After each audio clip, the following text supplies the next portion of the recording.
Hello everyone, it's Miles per Hour with another video. So yeah, Smash Ultimate guys. I'm going to be completely honest, the game can come out now and I would be happy. Why? Simply because a character I've been asking for years is finally in the game.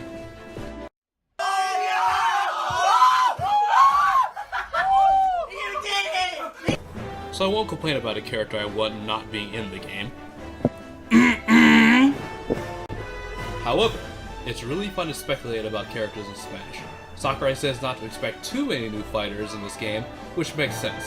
There are already 65 original characters in this game, so I think it'd be fine if the roster was a perfect 70 or even 75. And I've also thought of a few Echo fighters for the list, which I'll get to later. Without further ado, let's begin! First on this list we have Bandana D of Kirby fame. To be honest, I want to see him in Smash to complete some sort of Kirby quartet, since we already have Kirby, Meta Knight, and DDD. It would be nice for Sakurai to complete this group that he established in Return to Dreamland. Now, the funny thing about newer Kirby games is that they play similarly enough to Smash games, obviously since they're both made by Sakurai. You can lift moves from the recent Kirby games to this game. I can imagine a moderately fast fighter with moves like a charged up spear thrust for a neutral B, spear throw for a side B, the moon drop for a down B, and spear copter for an up B. And for this final smash, forget the spear and have him do a Megaton punch from the Superstar minigame. Next we have a new Pokemon. It's inevitable that a new Pokemon will be in Smash, but the question is, who? It's not easy to predict who will be the next Pokemon rep in Ultimate. Remember when everyone thought that Zoroark was a shoo-in for Smash 4? It was a shoo-in, until Gen 6 happened and Greninja became the new rep. Poor guy. But if I had to choose a new Pokemon for Ultimate, it would probably be a Gen 7 Pokemon. Decidueye is a popular request character. He'd be kinda cool, but it'd be odd to have 2 grass types and 2 water types and only 1 fire type. Unless they make Blaziken an Echo Fighter or Captain Falcon, make it equal like that. I also like the idea of Lycanroc's Dust form, so we can have another quadruped fighter much like Ivysaur. He'd be a very unique Rocky fighter. Zeraora looks like it was made for Smash, but the only problem with him was that there'd be 3 electric types, kinda unfair to the other types. Marshadow would be an interesting choice, very unique, a ghost fighting type, and a smaller legendary compared to Mewtwo. Heck, the new Pokemon could be the new mystery mod from Let's Go Pikachu and Eevee. Let's just leave Pokemon as a question mark for now. Hey look, Knuckles is a new Sonic Assist Trophy, and someone was missing from the Assist Trophy showcase, and it'd be odd for Sonic to have 2 Assist Trophies, unless...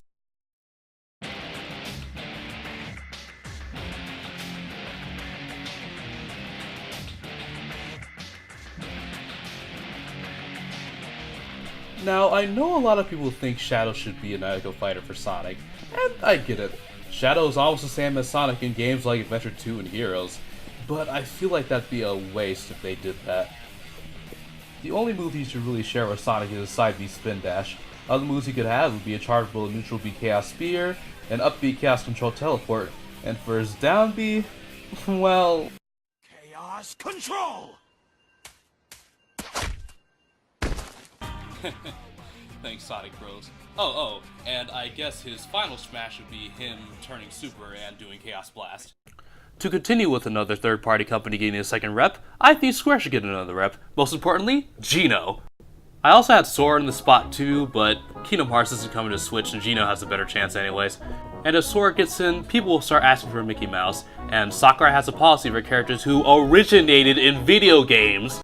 Anyways, personally I think Geno has a better chance of getting in, mostly because Sakurai himself said he wanted Geno back in Brawl, and at least acknowledged his existence in Smash 4 because of the costume. I can see Geno use moves like Geno Beam for his neutral B, Geno Boost for his down B similar to Cloud's Limit, Geno Blast for his side B.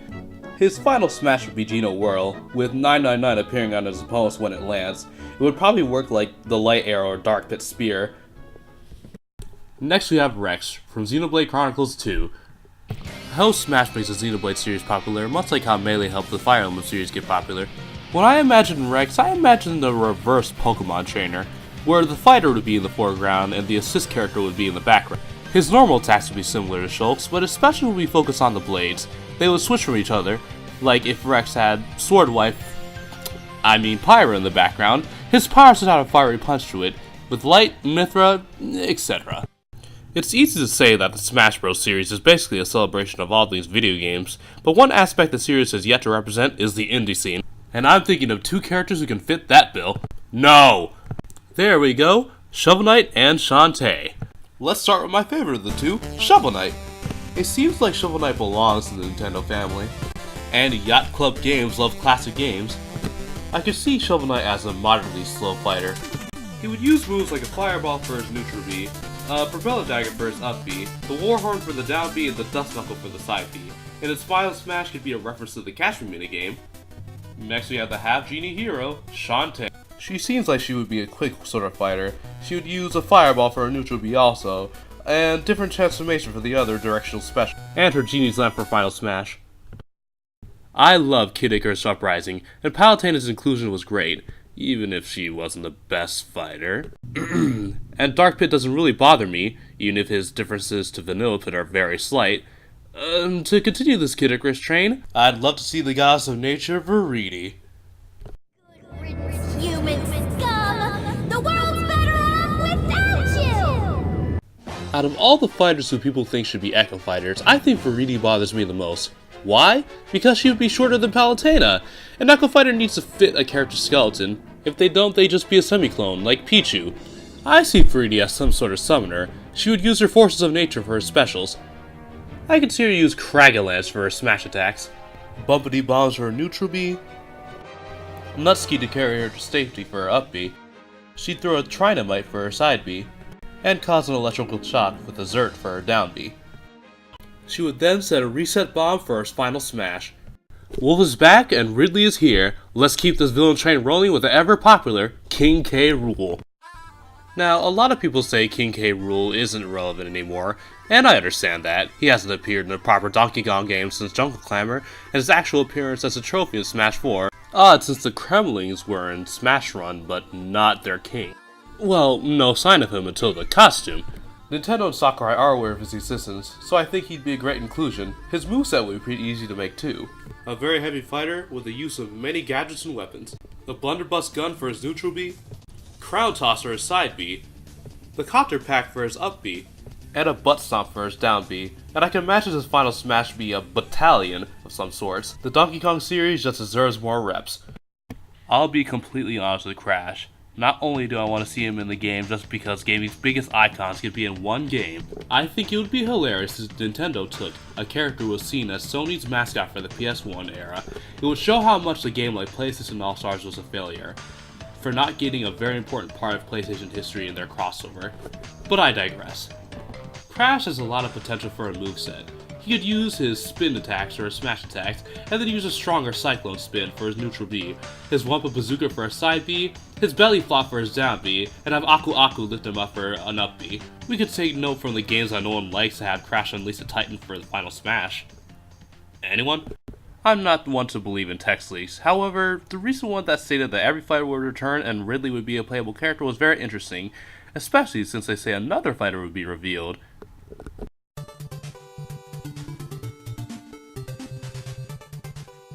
Castlevania was definitely a classic during the NES days, and if Konami lets Snake be playable again, I think the inclusion of the classic Vampire Hunter would be great. The Captain N crew would be back! In seriousness, I think Simon Belmont would be complete quota for classic characters to represent Nintendo's past, and since Castlevania is very important to Nintendo's history, and he would have a pretty interesting moveset too, his basic and smash attacks would be his whips, like the classic Castlevania games. Maybe it should be as flexible as it is in Super Castlevania 4. His sub-weapons would be his specials.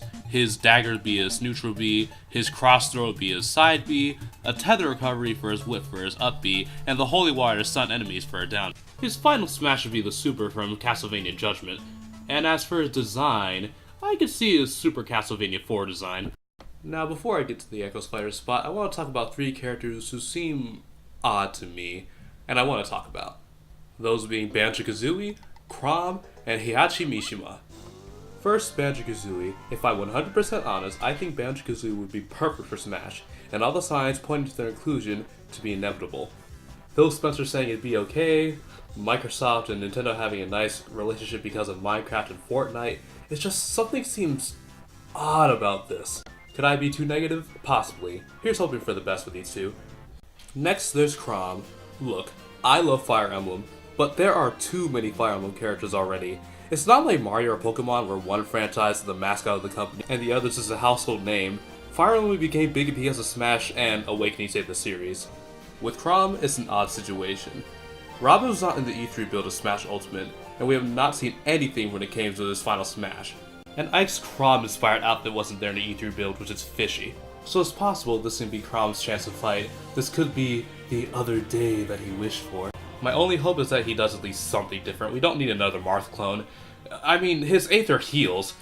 Finally, we have Heihachi Mishima from Tekken. But it wouldn't be much of a problem if his son Kazuya or his grandson Jin made it in either. But let's use Heihachi since he's the most well known. I think it'd just be really cool if another fighting game character made it in Smash, and another Namco representative on top of that. Imagine Ryu and Mega Man versus Pac-Man and Heihachi. It would be like Street Fighter Cross Tekken, but done right. From what I understand, Sakurai considered a Tekken character for Smash 4, but had trouble implementing their style, which makes sense.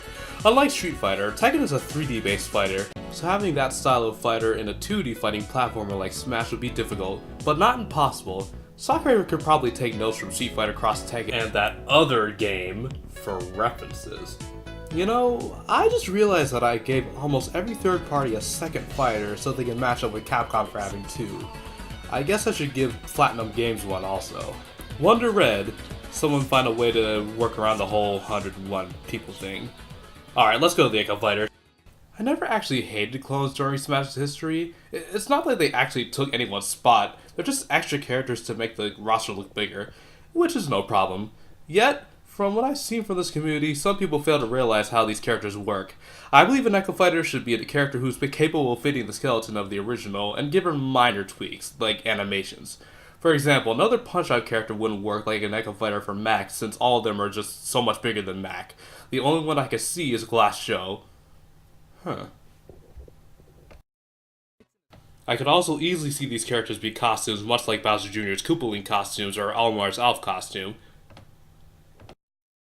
With that being said, here are the Echo Fighters I'd like to see.